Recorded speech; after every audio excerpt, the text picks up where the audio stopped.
waxaan maanta halkan isugu kan yaadhnay haddaad siin media inaanu ka falcelinno jawaab ka bixinno bixisaaka ka dhacay baarlamanka iyo waddanka waxaad og tihiin 27 bishii Julaay in heshiis saddexda xisbi gudoomiyaasha iyo madaxweynuhu ay ku saxeen iyo bulshada caalamka goobjoogka ah madaxtooyada xafiiska madaxweynaha heshiiskaas ku saabsanaa doorashadii golayaasha safgarad la'aantii jirtay in laga gaaray heshiis laguna ballamay oo la isku adkeeyay in laga wada hawl galo heshiiskaasi inuu fulo heshiiskaasi taariikhu lahaa deadline lahaa guddiyaha jiray saddexda xisbi oo ahayd inay hawshaas iyana dhinac socda oo ka shaqeeyaan madaxweyne ku-xigeenku uu yahay uu ahaa oday uu ahaa markiiba annagu waa ka hawlgalay cid ahaan iyo xisbi kale mucaaradka ee wadani heshiiskaas sidii u dhaqan geli lahaa nasiib darro waxaanu weynay kulmiye dadaal badan baanu ku bixinay inaanu raadinno kulmiye iyo guddigoodii iyo madaxweyne ku-xigeenka si looga hawlgalo heshiiska fulintiisii hawsha ku guuldarraysanay oo maanan helin magaaladana way joogeen waxaan ku guulaysanay markaa labada xisbiye mucaaradka waddan iyo ucid 5 bishii August inaanu geyno mooshinkii kaasoo ahaa hirgelinta qodobkii u horreeyay heshiiska oo ahayd in la geeyo mooshin lagaga dhigayo xubnaha komishanka soo socda 9 halkay ka ahaayeen 7 mooshinkaana waxaa shaqadiisu ahayd inay gudbiyaan xildhibaanada saddexda xisbi xildhibaanadii kulmiye waanu weynay walow nasiib wanaag aanu helay ashkhaas iyagu damirkooda uu siiyey in ay heshiiska ama mooshinka ay wax ka gudbiyaan oo nala saxeexeen sidaasaanu nooga aqbalay mooshinkii bishii August 5teedii uu ku aqbalay gudoomiye ku-xigeenku waliba uu yiri wax weeyaan waa mooshin sharci ah intii ka dambeysay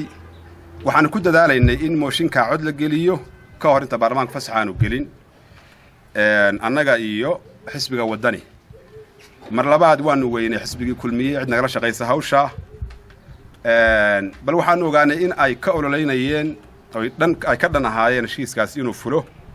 oo mooshinkaas sidii markii horeba ay nogala shaqayn in la gudbiyo ay ku ololeynayeen mooshinka inaan cod la gelin oo la banjariyo la fashiliyo arrintaasina maanta ay soo baxday oo ah 17 bishii August 2019 iyadoo kulmiye maanta iyagoo u dhan xukuumad iyo baarlamanba ay ku guuleysteen inay burburiyaan heshiiskii lagu saxay madaxtooyada madaxweynuhu ka saxay 27 bishii Julaay waxay kaloo ku guuleysteen oo ku faraxsan yihiin sida hadda kole media ay ka sheegeen in ay si sharci darra u laaleen mooshinkii sharciga ahaa waxay kaloo ku guuleysteen inay geliyaan baarlamaankii fasax aan waqtigiisii ahayn si heshiiskaas aanu u fulin oo aanu dhaqan gelin waxaan darraa kulmiye markaa inay moodayaan oo ay u malaynayaan ay isku qanciyeen talaabooyinka ay qaadayaan inay qayb ka tahay heshiiskii fulintiisii ee dhankooda ka fuliyeen gabagabadii aanan ku sii dheeraanayn waxay Soomaalidu tiraadaan in tuurlisu u seexday isaga yaqaana kulmiye iyaga looga fadhiyaa xaaladaas aadka u qaraar waddanka ay geliyeen iyo rajadii laga qabay doorasho inay dhacdo oo golayaashan bilaa sharciga iska fadhiyay meesha lagaga saaro inay fashiliyeen mas'uuliyaddan ayaga qaadaya xisbi ahaan xukuumad ahaan ilaa madaxa u sareeya ilaa gudoomiyaha baarlamaanka oo isagu maanta ku kacay talaabadan foosho xun ah inuu baarlamaankii fasax geliyo waqtigiisii ahayn waxayna soo saareen warqad ay ku sheegeen qodobo sharci ay cuskanayaan heshiiskaas oo haddii la eego gabagabadu ay leeyihiin waxaan u cuskanay heshiis mooshin laga dooday intii goluu furnaa arrintaasoo been cada arrintan xeerka doorashadu sanad bay hoosta ku haysteen ay ku fadhiyeen baarlamaanku ilaa May 2018 lagama doodin lagamana hadlin bal waxa weeyaan way ku fadhiyeen marka qodobka sharciga ay leen waa cuskanaynaana waxba kama jiraan sharcina maaha intaasaanu maanta leenahay hadallo badan baa insha Allah tacaala dambeyn doona garan maayo waxaan inuu yahay wax ka soo baxay kulankii xajka iyo xaramka ka dhacay inay tahay tala xumo kulmiye iyagaas looga fadhiyaa inay sharaxaan ummadda oo sharaxaan ka qanciyaan taas ku soo gudbiyay magacaygu waa yaasirashka waxaan ka socdaa telefishinka codka bariga Afrika heshiiskii aad saddexdii xisbi wada gaadheen maanta waa ilaalin commission golaha wakiilada Soomaaliya maxay tahay tallaabada xigta oo xisbiga mucaarad ku cid u qaadi doono talaan isaga laabanayna gudoomiye waa maqan yahay talaan isugu laabanayna haddii alla ma ka hor dhici maayaan idinka laakiin saxaxay in sharciga la waafajiyo qaabkan aad u doonaysaan in xubnaha lagu kordhiyo guddiga doorashooyinka maxaa diidintiina sharciga cadaad haysan waxaanu diidana heshiiskii kulmiye heshiiska laga wada waxaanu saxeexnay heshiiska in laga wada shaqeeyo si wada jira in baarlamaanku fadhiisto u codeeyo arrintii markaa waxaa lagu sameeyey sabotage ama xagaldaacin ama banjarin kulmiyana ku sameeyey marka tanagu aan diidanahay waa taa markii hore mooshinka gudbintiisii kama qayb qaadan oo wala dagaalamayeen maantana way cadaatay inay maartay waliba waxay ku dadaalayeen in aan kooran buuxsamin oo xildhibaanadii iyaga xaggooda ayaga majority sheeganayay waxaanu helaynaa warar inay meelaha ku shirinayaan oo meelaha ku hayaan wadalada inay ku hayaan oo ay ku celcelinayaan si aanay baarlamaankii u tagin oo aanu kooran buuxsamin qaarna gobolada u direen doorashada laga cagajiidayaaba ay dadka badan qabaan waxaan oo dhan loo sameeyaa xisbiyada mucaaradkaabana qayb ka ah oo markii horeba commissionka ku dhaganaa iyagu xukuumadda bal waa iyada loo garaabi lahaa doorashada dib u dhiganayso iyadiiba de kursiga laga qaadaya idinku inaad arrintan isku mashquulisaan commissionka meel ku wanaagsan doorashada la qabto arrinta waa laga yimid wixii la isku hayay hore waa laga heshiiyey 27 July bay soo gabagabaysantay taasi waxay ahayd si daacad in loogu wada shaqeeyo wixii ka dambeeyay xilliga laakiin ma aanay dhicin waxaana tari ay muujinaysaa cidda awalba doorashada diidanay ee aan ogolayn inay ahayd kulmiye iyo xukuumadda ilaa meesha u sareysa iyagana mas'uul ka ah iyaga midda daabkeedii haya iyaga wadankii taladii gacanta ku haya resource-kii iyaga ayay tani dushooda taallaa nin dameer dabadii ka degay baa la yidhi meelaga tolmoon buu waayay taa kulmiye la weydiinaya waa dhimay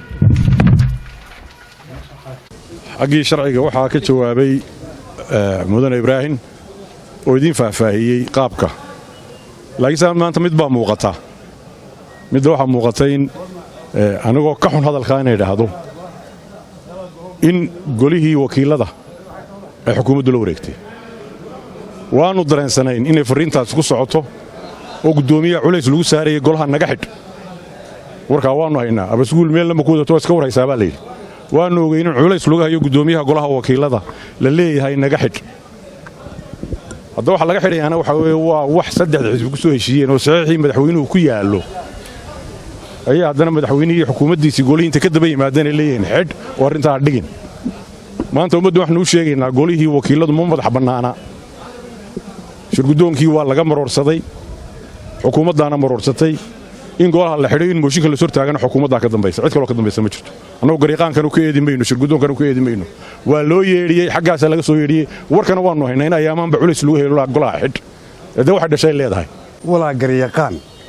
goluhuna garyaqaan ma leh shirgudoonka ayuu u yahay la taliye sharci goluhu iyagaa sharciga sameeya ma laha la taliye sharci shaqaale sharci bay leeyihiin waa shaqaale golaha ka tirsan shirgudoonkana wuxuu u yahay la taliye oo howlaha maamulka ayuu kala taliyaa goluhu isaga ayaa sharciga dejiya sharcigan wuxuu ku dejiyaa cod aqlabiyada wax intaa ka hooseeyaana ma jiraan tanna waxay muujinaysaa maanta in lagu tuntay xeerhoosaadkii golaha in maxaanku idhaahdaa haddii bidmaayo heshiisyadii saddexda xisbi ay wada galeen ee ahayd in doorashada la qabto halkaa lagu deedafeeyey waxay muujinaysaa in shirgudoonku halka kan in xeer doorasho iyo wax doorasho ku saabsamay inay soo maraan inaanu diyaar u ahayn wixii dee lagaga tashanayo shacabkay u taallaa goluhuna way u taallaa wixii kaga tashanayo sida loogu tuntay xeerhoosaadkii golaha bismillahi raxmaan raxiim bismillahi raxmaan raxiim dee waa arkayseen golaha wax ka dhacay runtii dee mas-uuliyad ay saddexda xisbi ku soo heshiiyeen oo nala saaray bay ahayd in komishankii lagu daro 2 xubnood waa nagii mooshin keennay waa la akhriyey waxa la yidhi wuu jabay waxaan u aragnaa inay xukuumaddu aanay ama xisbiga kulmiye aanu heshiiskii daacad ka ahayn xisbiyada mucaaridka inuu quri ay daacad ka ahaayeen maanta xataa golaha inta joogtay intii mucaaridka u badnaayeen marka arrinkaasi waxa weeye arrin dowladdu ay ka dambayso xukuumaddu ay ka dambayso kama raalli ahayn may ka soo xaadirin xildhibaanadoodii waa arrin cad xukunkan heshiiska ay saddexda xisbi soo gaadheen waxaan leenahay dee labada xisbi mucaarid ha tashadaan kulmiya ma ogolayn in laba xubnood lagu daro komishanka qaranka somalilan waa mahadsantiin maxaa ka dhalan kara baad u malaynaysaa mar haddii heshiiskii saddexda xisbi gaadheen la laalay maanta dee laaliinkii waxa ka dhalan kara dee heshiis bay marka hore sanad iyo badh soconayay ayaa golaha loo soo gudbiyey markii loo soo gudbiyeyna waxaa muuqata inaanay dee diyaar u ahayn waxaa ka dhalan kara un dee inay xisbiyada mucaaridkiina dee iyaguna tashadaan unbaa ka dhalan kara baan isleeyahay tallaabaday dee doonaan wadatashi bay kole isugu noqon doonaan baan isleeyahay